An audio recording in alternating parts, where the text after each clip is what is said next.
Hello, everyone, and welcome to what is it? Donuts for breakfast here at Desire to Inspire Studios Foundation, where action meets compassion. My name is Trevor Henley, and I'm the inspirational activist for Desire to Inspire Studios Foundation. We have Rob Feesby, Operations Director and Tired Pigeon for Desire to Inspire Studios Foundation. And Cesar Cruz, Director of Radiography. Mike Pritchard, commentator. Irish, commentator. Tater. That's Oh. it. That's the one. And one of the things is our tagline is where action meets compassion. And today, I kind of wanted to call out something that I think, well, I know we all fully believe in. And it might sound kind of rough, but hey, we're going to go for it anyway. So I am Trevor, and I am the middle-aged white guy, right? Yes. We have Raw here, the black female. We have Cesar, the Mexican guy. And we have the stigma of Marin County, Yes. the entitled Wealth, guy. privileged, and a bit of inflamed entitleitis and self-importance, all rolled into one. And what we wanted to do, what I think I wanted to do anyway, was kind of call it out in the sense of what we're trying to do here with Donuts for Breakfast. And there is 4 different races, well, 3 different races, I guess, and 4 different, I'm going to screw this one up. But then there's different age groups, there's different perspectives, Generations. and there's different knowledge and education, but there's an equal seat at the table here. Yes. And one of the things I've loved about doing this show for the last 2 months is that, you know, we're able to have these conversations where I learn something new every time. Right. And we're able to meet each other and go, look, I don't blame you, or I don't want to hurt you, or if I don't understand you, I don't want to like make you go away. I want to actually understand what's going on, and that we can all sit down and equally have a conversation that is for the benefit of all of us.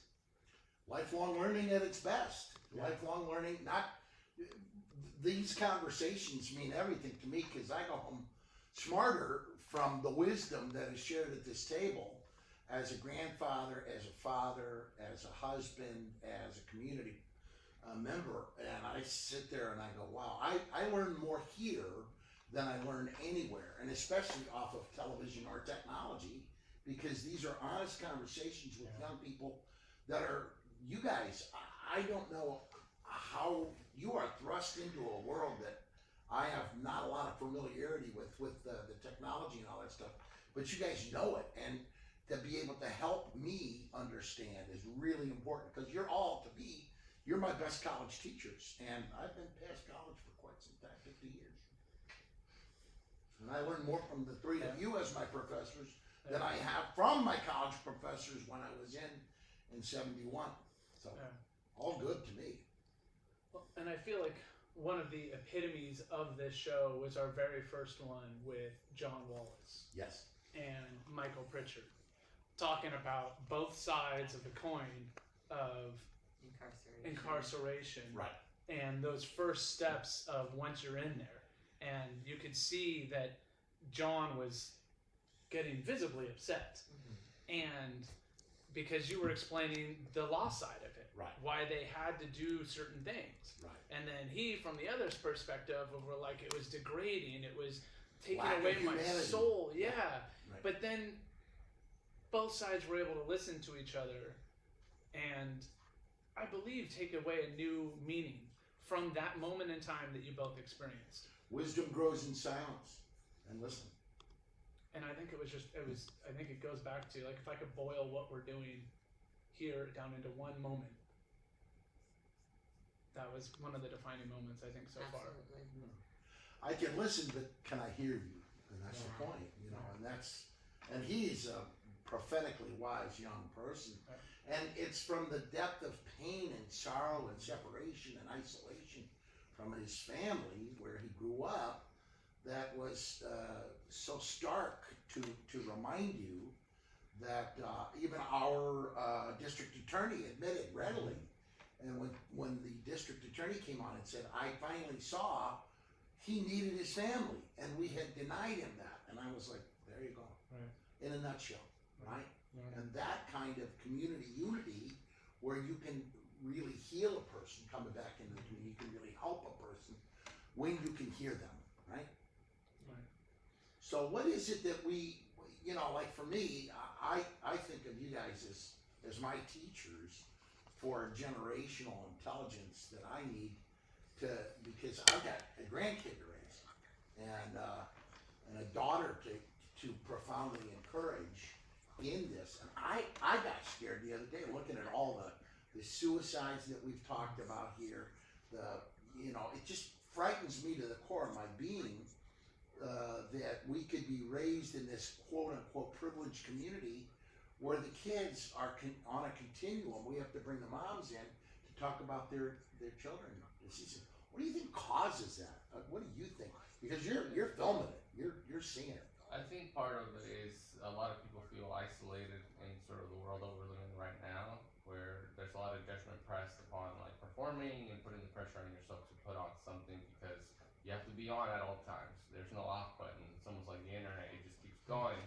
And I think people get caught up in these little rabbit holes of like judgment and they feel like this is just my life, this is how it is.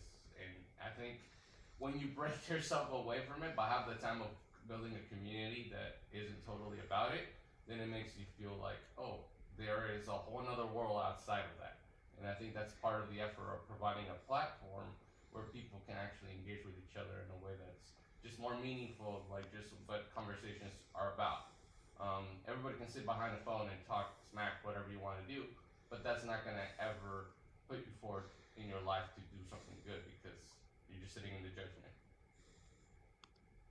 Why do you think your generation, that was brilliant, Yeah, put, yeah. that was brilliantly put, Yeah. Why do you think your generation loves the masking and the anonymity and just ripping on each other? First of all, I'd like to point out that it's not our generation. The millennials are way too jaded to be that into trolling on the internet. But I do feel like the individuals and the generations that are on the internet passing judgment and playing the comparison game are completely unprepared for how real the real world is. So they're afraid. Yeah, it's a lot easier to play a person on the internet than it is to be a person in real life. Wow. Right, you just build the character and Yeah. do whatever you want, right? Wow. Wow. Yeah. What a revelation. What a revelation. But what is that? T.S. Eliot, the poet, said, we always put on a mask to meet the other masks, a face to meet the other faces. And what is this internet and the technology doing to the sincerity, the authenticity, the emotional intelligence that we need to be able to feel compassion?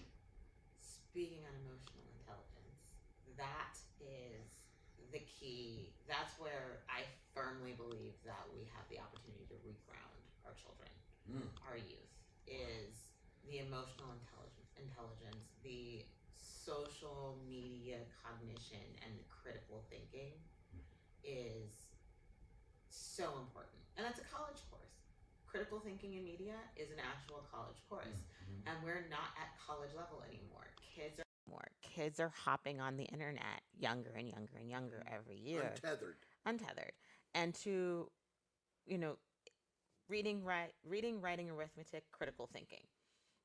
Those should be the foundations of every education. Right. And critical thinking should be of the utmost important because that's how you teach a child to critically look at social media, how to critically look at articles, how to think about what they're reading and how it pertains to real life, if it pertains to them, if it's even realistic. And that's still missing. We're still not getting that education until we're in our 20s. If we get it then. If we get it then. I saw a meme, because I love memes, and it was a meme about Instagram, and it was a picture of an apple facing a camera. And it was perfect and shiny and huge, and it had the little leaf. And on the other side, it was completely rotten. And that is the most accurate assessment of what social media could be at its worst. At its worst. You know, everybody wants to look at the And shiny. at its best, what could it be? An incredible community. An incredible community to unite people, to raise awareness, to create a global connectivity that would have otherwise been impossible. Like it has the potential to end everything, to end world hunger, to end climate change. It has the potential to bring about radical improvements to humanity. How do we get leaders like you to be heard? Give Because to me, vacations.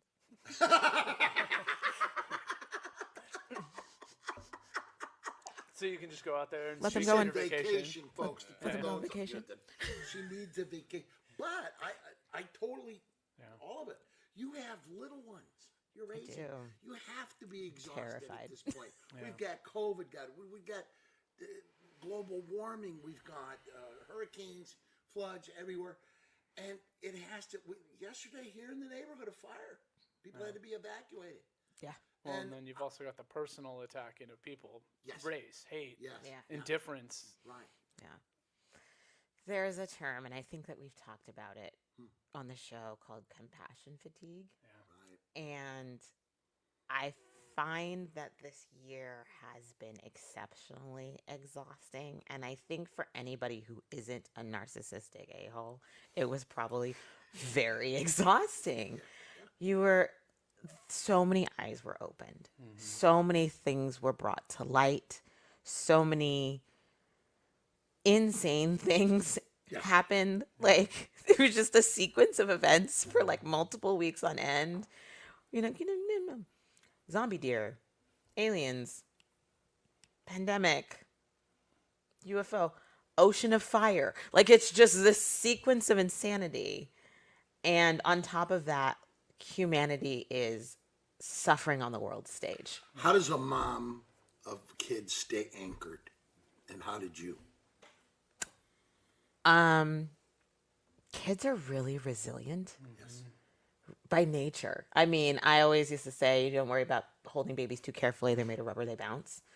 And It makes me laugh. But they're I get it. they're really resilient little people. Yes. And getting the opportunity to really observe them during an extended period of crisis Yes. was Wow. fascinating. You know, I have a 2-year-old, I had 3-year-old, 2 when the pandemic started, 3-year-old and a 9-year-old now. And my son is incredibly intuitive and empathetic to everyone around him, to what's going on in his community, and interacts accordingly. So he's confused when he sees people not wearing masks, not because he's wearing one and they're not, but because he knows that wearing one keeps everyone safe and cannot comprehend why other people wouldn't want to keep people safe. My daughter doesn't know any other, like, cognitively, this is her world. She is a pandemic baby. And the openness and friendliness that comes with having spent so long only dealing with the 4 people in our walls, Right. she wants to be everybody's friend. She's fearless, and that's her nature anyway. But there's an extra sensitivity that comes with kids that are that outgoing that haven't been allowed to be outgoing with other people. They're a little softer. They're a little less forceful. They're more like, hey, you want to be my friend? I know you haven't talked to anybody in a year and a half. Let's go play at the jungle right. gym. So this will... They intuitively know they need that, right? Right. They're just a little softer in all the best ways. Maybe this generation will be great at leading us to the human heart. I really think so. I really do. I think that sitting here over the last, 3 months now? Yeah. And having conversations with a slew of people from all different backgrounds on a myriad of topics We have. really conveys what technology can produce. Yes. And it's important. What you're a young father. I mean, does it scare you a lot of it because you're going to be sending this beautiful, emotionally brilliant Carmel butterfly into a world of desperate, angry, toxic praying mantis in that garden of elementary school? What does that look like to you? Because we need to start. I want to shield the innocent, to protect it, like you're saying, to protect that innocence.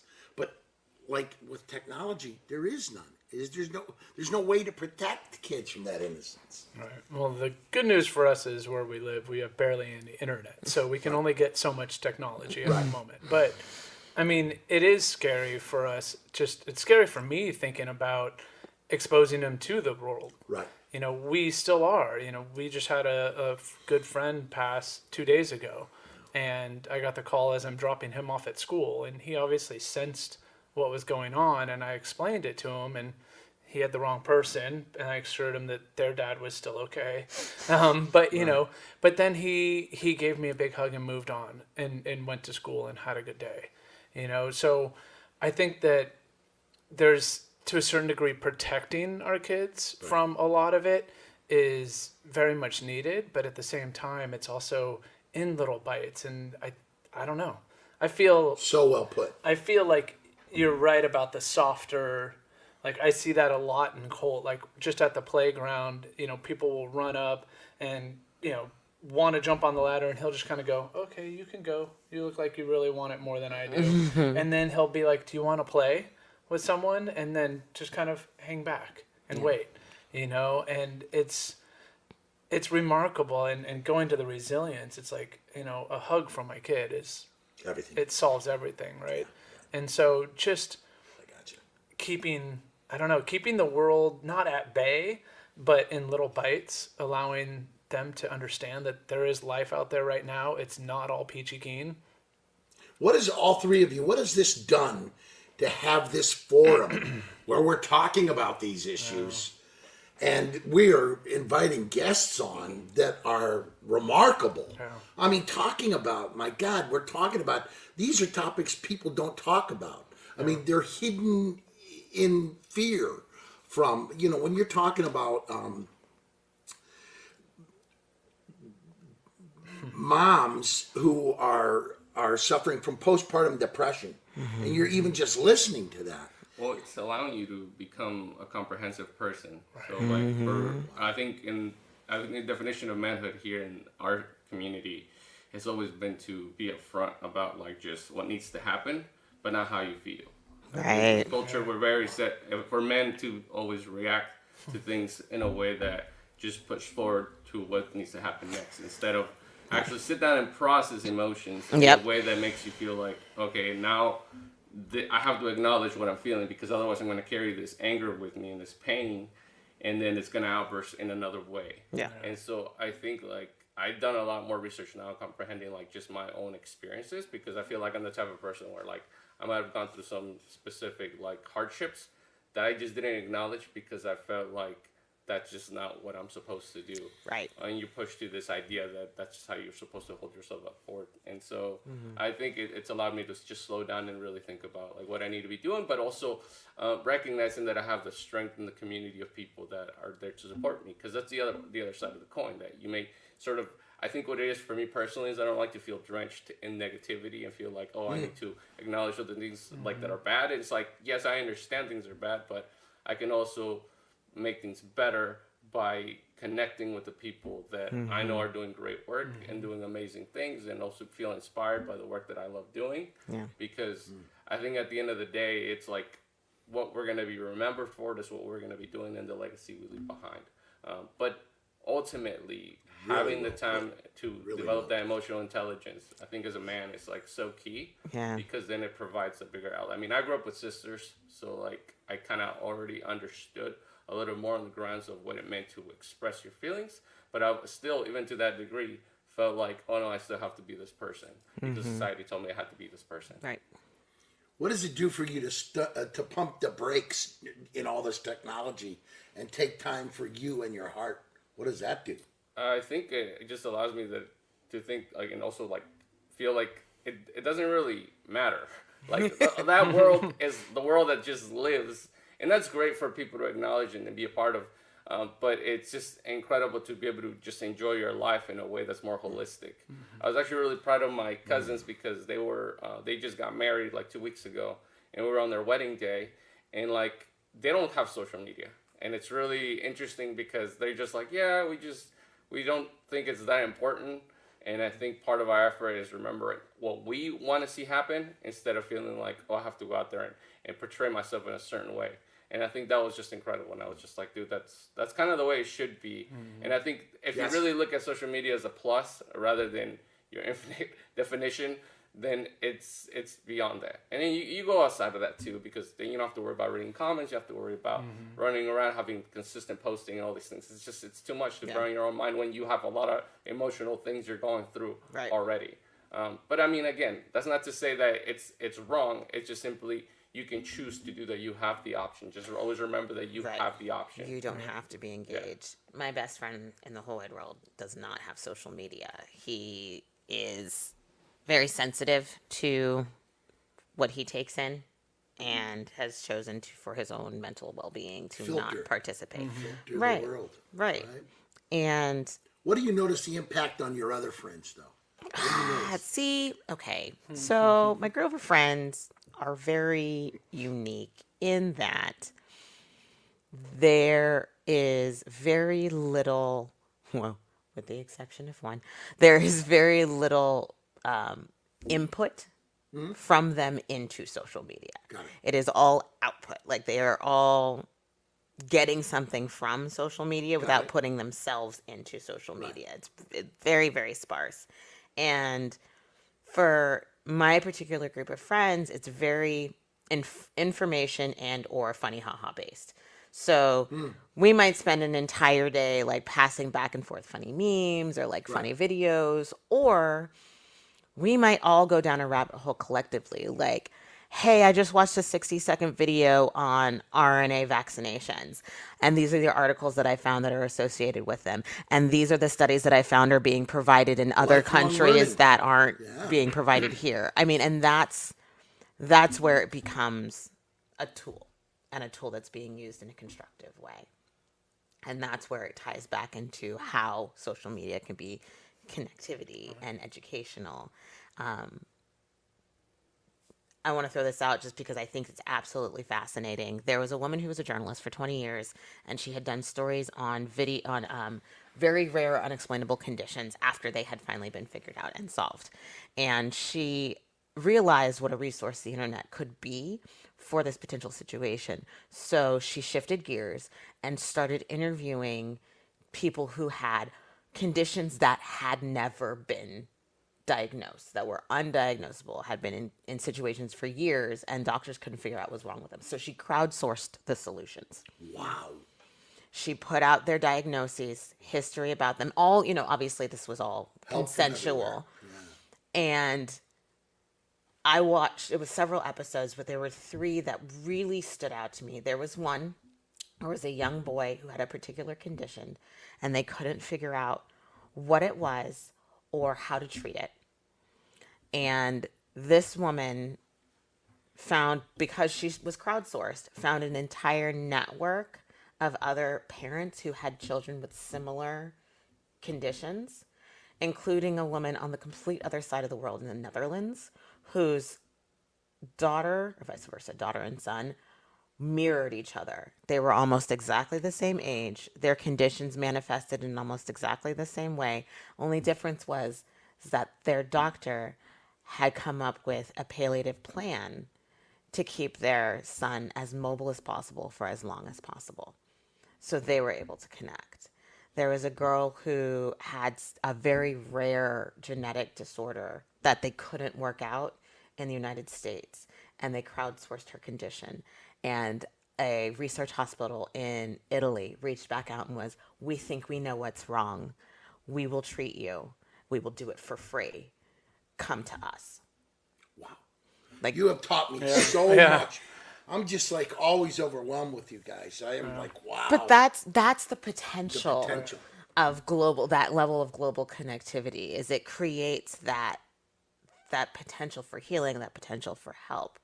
You know, the person who previously was working in, you know, a basement lab in Abu Dhabi and didn't have the resources to put their plastics solution out there, makes a 60-second TikTok, and a Silicon Valley executive sees it. And suddenly that person has all the resources that they need to solve the world's plastic issue. It's insane. So, wow. Thank Yeah. both of you. Thank you. This is great stuff for me. What do you know, because you're running the Lash Up, and I mean, I've known you since you were a kid, and What am I running? you this Lash Up. Lash this Up, Lash Up, Smash Pilgrim. Up, Lash Up, Pilgrim. crown all these kittens. Driving this rodeo. It is a rodeo, isn't it? It was- All right, what was your So, question, Mike? when you're seeing all this, because you're essentially the guiding light. You created this. You know you did. You know you did. And then you brought the smartest genius I've ever met on board, and the second smartest genius I've ever met, and in no indeterminate order, because both of them. And I need to hear them. I've lived in Marin County all my life, and I never heard their voices, and their voices are spectacular to teach me wisdom I need for the journey. So you've done this, and what do you want to say to people out there about why get real, be real, stay real is important on this type of situation? Well, to talk about the social media side, one thing is I feel like just in life and on social media, it's the same, right? If people are lashing out to people, like if I lash out at you, right, it's not because you actually deserve it, right? Right. It's because I'm hurting inside. It's like you cry all the time. You cry with bullets instead of tears, right? The person doing the shooting is hurt and is hurt bad, Correct. right? And so it's the person that's lashing out and the group of people that are lashing out on social media against others, they're hurting. And I think that to bring it to shows and what we're trying to do here with our show and also with Desire to Inspire Studios Foundation as a whole is we're trying to create stories that create common bonds, right? If I'm hurting and I need a resource and I don't know where to go, hopefully I can find that here, right? I know that if I don't know something in a certain way, I can ask any one of my team and I can say, hey, what was it again recently? My friend who passed, his wish is to have his ashes in space. Okay, no small feat there. What? How do I do that? Totally doable. Well, right. And so I asked a friend, right? But anyway, and it's totally doable and it's quite affordable, which is scary. Yeah. So Totally anyway, doable. but what I believe we're trying to do here is create common bonds, create stories that unite the white guy and the black female and the Mexican guy and the white guy. You know, it's to create these stories and these bonds in all of us to realize that we are just people and we all hurt the same. Yes. We hurt for different reasons, but we hurt the same. And if we actually got together about our positivity, our life successes, our life celebrations, we realize that, dude, we can have so much more fun celebrating together than on our own. Right. You know, and I think that in the past 3 months of doing this show, it's remarkable what we've learned. You saw it And- outside with smoking when all the guys from around the Yeah. area were over here celebrating with us and Yeah. having some barbecue and laughing and Yeah, you can see. And we don't have a ton of views on our shows, right? But I tell you guys, and I need to share this with you, that everywhere I go, people that I have no idea are going, man, you guys are doing great work. I love watching the segments of your show that I can watch. I love seeing the help that you guys are putting out. And I'm like, what's your name? You know, who are you and how did you find that? And because I'm always curious. But it is really about if we can create this with the four of us, Right. and we can create this with all of the other people that have been on the show. Imagine the community that gets together to help each other in any way possible, regardless of race, regardless of gender, regardless of age, to help each other thrive. Did you just see that over the weekend at St. Vincent's at the comedy show? The need from everybody there, you could feel it. They were so happy. Yeah. They were, the comedians were happy. The because comedians it's were their first- loving life, yeah. They were thirsty Yeah. for what had been denied them for a year Yeah. in COVID. But then the crowd itself was grateful for the laughter. Right. And you guys are filming stuff that uplifts a community spirit Right. that you could literally feel in that back area of the St. Vincent's Yeah. patio. I mean, it was pretty overwhelming, I thought. Yeah, I Right? agree. And you And could that's feel what you're that creating people's there. souls were filled with enjoyment, Yes. connectivity, and laughter. And you were filming it. Yeah. And you captured the essence of that. You had grown out what we have here to there. Mm-hmm. And even if it's just in laughter, we don't always laugh at the same things, but man, it was you could feel the goodness of it, Right. correct? Right? In a spiritual place, it was created Right. a sanctuary of laughter and fun. Why is this? Why all three of you? I'd love to ask you, all three of you. Why do you think what we are doing now in a deeper way than they do on other shows? Because we have time to talk. Most shows, most news shows don't have time to talk to people like this. But why is this so important? Well, it just allows you to process, and so you're able to actually take the time to actually acknowledge, okay, this is part of our efforts now, and also create tangible solutions that people can start applying. Tangible. You know, part of that effort is being able to do self-care through the process of the work so that you find a balance. And I think that's the cool thing about being part of a team like this that allows us to be able to just be ourselves, but also in addition to that, look out for what needs to happen so that we can be the best version of ourselves. Right. Resources to each other. Yeah. Excellent. Yeah. What was that? I said vacations. But every day is a vacation here at Okay. Desire to Inspire Studios Foundation. Just talk to our union. To kind of piggyback on what Cesar was saying, I think that the other side, or more so to piggyback on what Mike's saying, I think is you have a situation here where we're learning, we're educating, and we're doing it from a place of love and caring and empathy and compassion. And it has been a very long time since anything of that sort has been present in our news. It is sensationalized. It is for the views. It is capitalistic. And I think at the heart of where people get lost is when they become commodities. And here we give people back we acknowledge the humanity and that people aren't commodities. You know, we've had that conversation, and I think every subject is that people are people. They're not product. They're not commodities. And I think that is the biggest difference between They're podcasts. not ratings or market share. Exactly. And I think that's the big difference between podcasts in general, but specifically podcasts and video podcasts that have the same aim as us, which is to connect people. You can't be capitalistic if your focus is humanity. It's really freaking hard. It's really hard. Well, and I would say that for us and my vision of this is, you know, we actually run on a circular org chart. And what that means is that we are all paid the same. Every one of us, the director levels are all paid the same. And we work as a team. Like, I cannot do what I love and my heart says that I need to do without my team being there to empower me to do that. Right. Ra cannot do what she loves to do without the rest of her team to be there and support her and do that.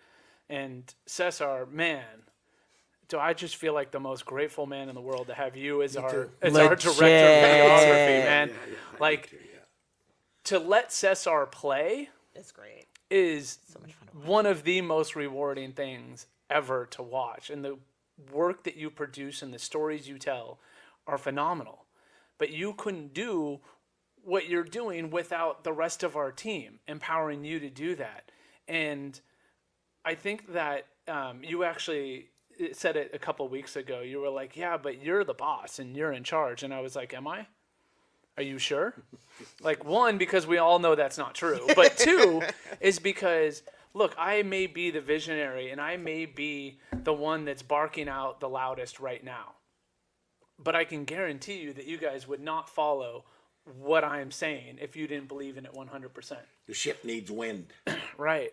And there's been times in our team where you guys are in charge, right? We're following what you guys Yeah, say. exactly. Yeah. And then I think the last part of the movement, and this has been very clear with the pandemic, is life first, right? Our first day of onboarding or in our 100-hour apprenticeship program is we believe in life first.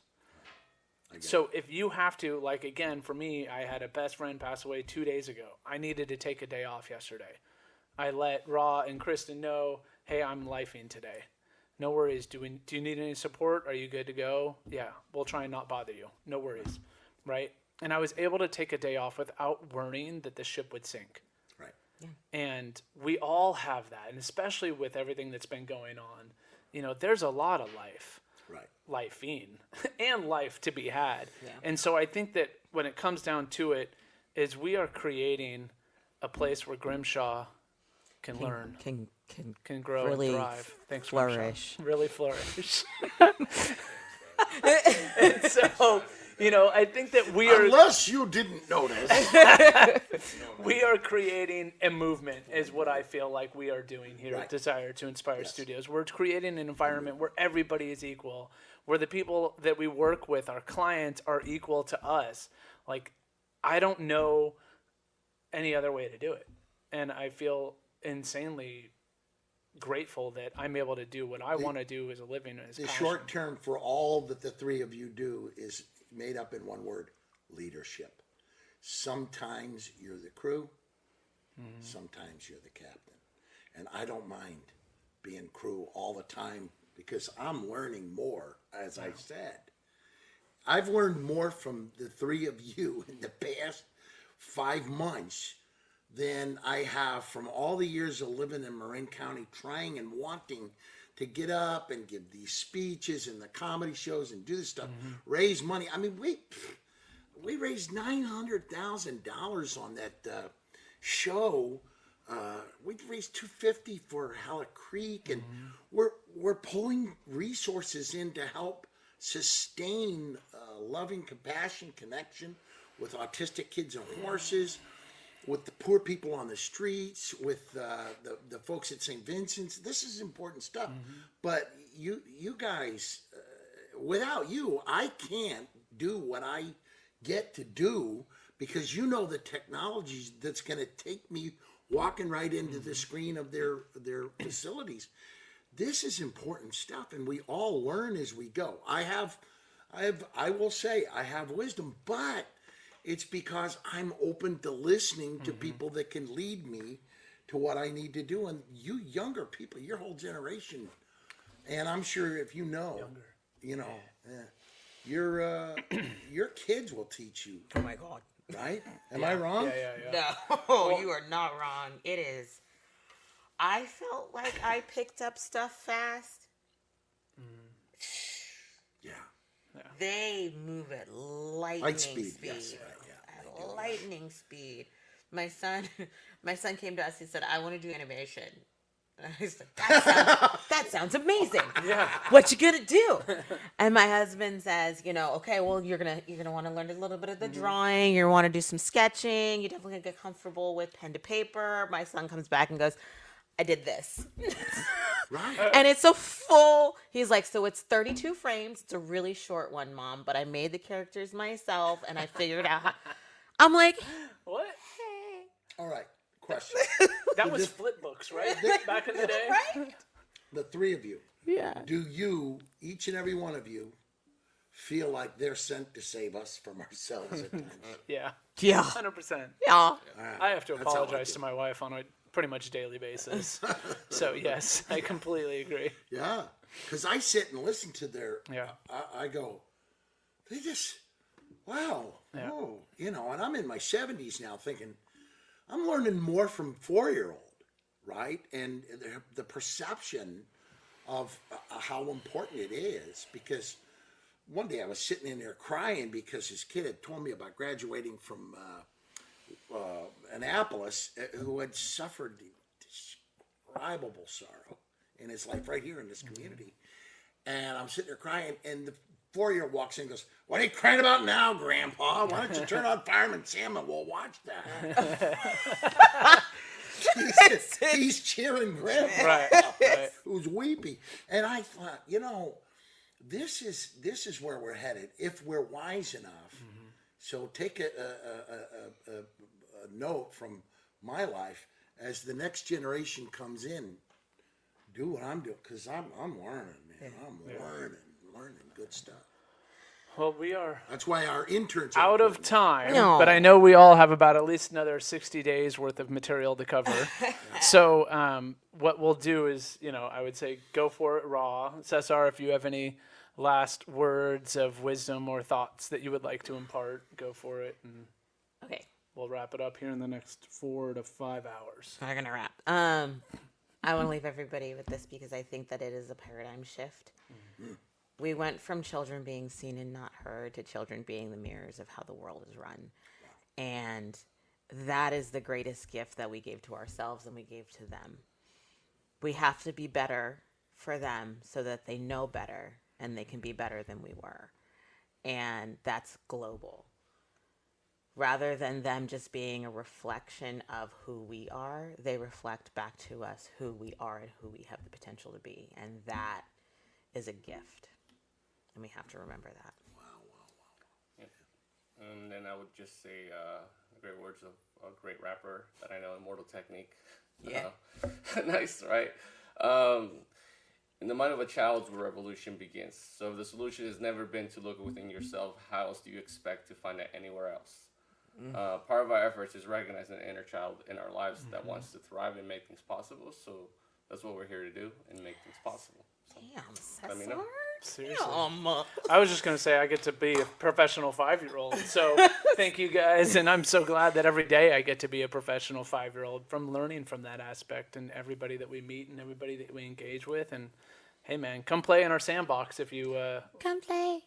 like what we're doing and want to play. Friends. So, Pritchard, any last? Just it to be this age and to be grateful that my entire life was spent, pretending to teach kids.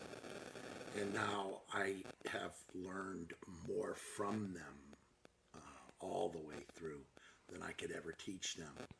And spending my time knowing that I have honored a Jewish rabbi and his mom all my life in my prayer life for the gratitude of a mother who raised his son to teach the world that compassion is the pathway and light is the only answer to chaos and darkness. I'm grateful to be in the room with you three, for sure, always.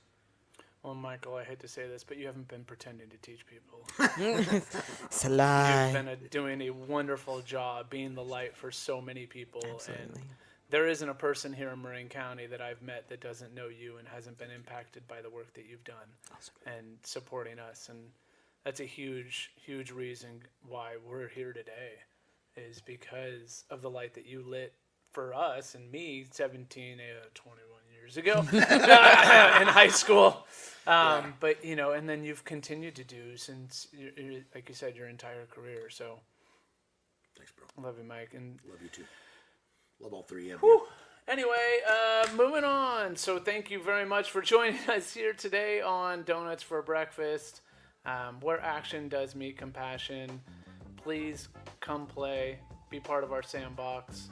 Go out there, share your stories, share your struggles, share your successes, and let's create the common bond and be people helping people. Have a wonderful day.